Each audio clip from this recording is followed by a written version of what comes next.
Selamat berjumpa kembali dalam Sapaan Gembala ke-27 dengan tema Mata Tuhan mengawasinya dari awal sampai akhir tahun.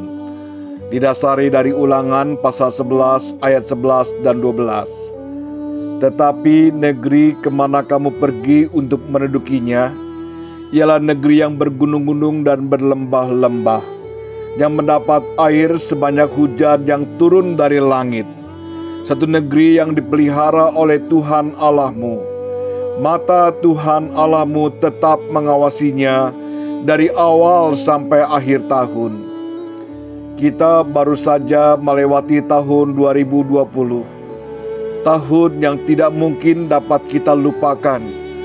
Bukan hanya karena banyaknya suka dan duka, terutama karena tahun 2020 dimulainya pandemi COVID-19 yang sangat berdampak dalam kehidupan kita juga. Hingga hari ini COVID-19 pun belum usai. Dan kini kita telah memasuki hari yang kelima di tahun 2021. Tahun 2021 pun bukanlah tahun yang mudah untuk dijalani. Sekalipun vaksin virus COVID-19 sudah akan diberikan mulai pertengahan Januari mendatang, bukan berarti permasalahan dengan virus COVID-19 selesai. Untuk mencapai itu, perjalanan masih sangat panjang, karena vaksin baru bisa diberikan kepada seluruh rakyat Indonesia setelah beberapa tahun kemudian. Belum lagi masalah pemulihan ekonomi negara yang begitu berdampak sangat luar biasa, berdampak dalam segala sektor, baik sektor usaha, industri, juga maupun dalam kehidupan keluarga. Melihat semua ini membuat hati kita terkadang berdegup lebih kencang. Tetapi bila melihat ke belakang, kita meyakini Allah sudah memimpin kita sampai hari ini. Sudahlah seharusnya kita bersyukur kepada Tuhan.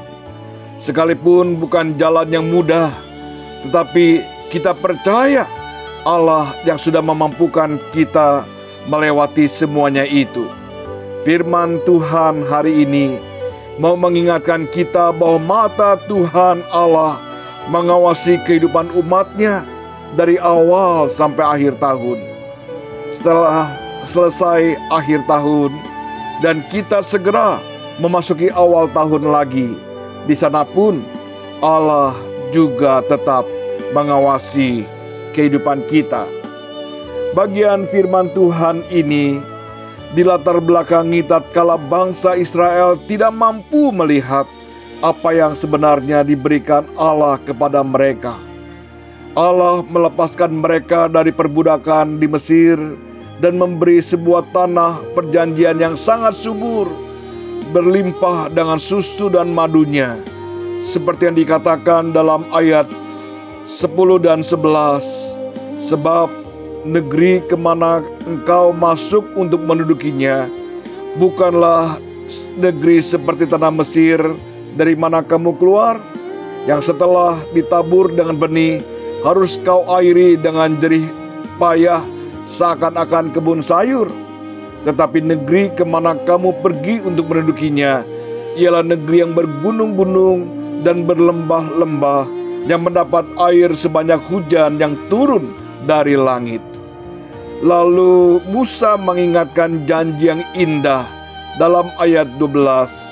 Suatu negeri yang dipelihara oleh Tuhan Allahmu, mata Tuhan Allahmu tetap mengawasinya dari awal sampai akhir tahun. Janji yang sama Allah juga berikan kepada kita tatkala kita memasuki tahun yang baru. Allah juga berjanji akan memelihara kita sebagai umatnya.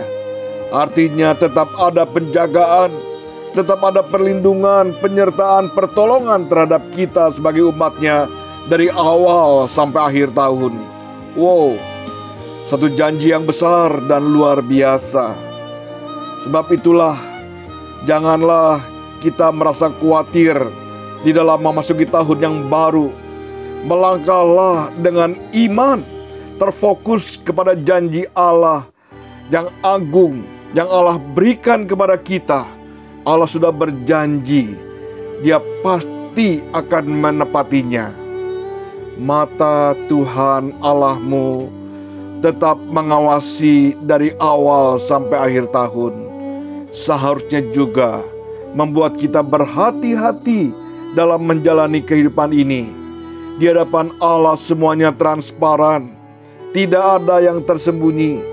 Sekalipun kita pandai bermain sandiwara, menutup rapat-rapat perbuatan kita dan tidak ada seorang pun yang kita rasa tahu, tetapi Allah adalah Allah yang Maha Tahu, yang mengawasi kehidupan kita dari awal sampai akhir tahun. Allah tidak pernah tidur. Allah tahu apa yang telah kita lakukan. Pemahaman iman ini haruslah membuat kita menjalani hidup yang lebih bijaksana. Kiranya Tuhan menolong kita. Amin.